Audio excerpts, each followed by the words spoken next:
یہ بات یاد رکھیے گا. میں یہ عرض کرنا چاہوں گا، یہ ایسے ہی بولنے والوں کو بخاری شریف کی روایت ہے کہ نبی کریم علیہ الصلوۃ والسلام معراج میں گئے تو آپ نے دیکھا کہ ایک شخص ایسا ہے کہ اس کا یہ جو ہونٹ ہے یہ اس طرف سے چھری سے فرشتہ کاٹ رہا ہے اور یہاں سے کاٹ کے یہاں تک کاٹ دیتا ہے. جب کٹ جاتا ہے پھر دوبارہ جڑ جاتا ہے، پھر جب جڑتا ہے پھر کاٹتا ہے. اس کے ساتھ یہی معاملہ ہو رہا ہے.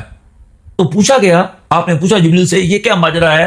تو جبریل نے کہا حضرت یہ وہ شخص تھا جو جھوٹی خبریں پھیلاتا تھا، یبلغ الآفاق، اور وہ خبریں آنن فانن پوری دنیا میں پھیل جاتی تھی. اللہ. اچھا یہ بات بڑا ایک سوال تھا مہمہ کہ دنیا میں خبر کیسے پھیل جائے اتنی سپیڈ سے.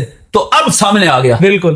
اب آپ یہاں بیٹھ کے جھوٹ بولیں، 1 منٹ میں امریکہ میں، افریقہ میں، یورپ میں، ہر جگہ پھیل جائے. جہاں جہاں سورج کی روشنی پہنچتی ہے وہاں پہنچ جائے گا. جہاں جہاں اندھیرا ہے وہاں بھی پہنچ وہاں بھی جائے پہنچے گا. تو بالکل. یہ ہے. تو یہ تو سمجھتے ہیں ہم نے بڑا مارکا سر کر لیا.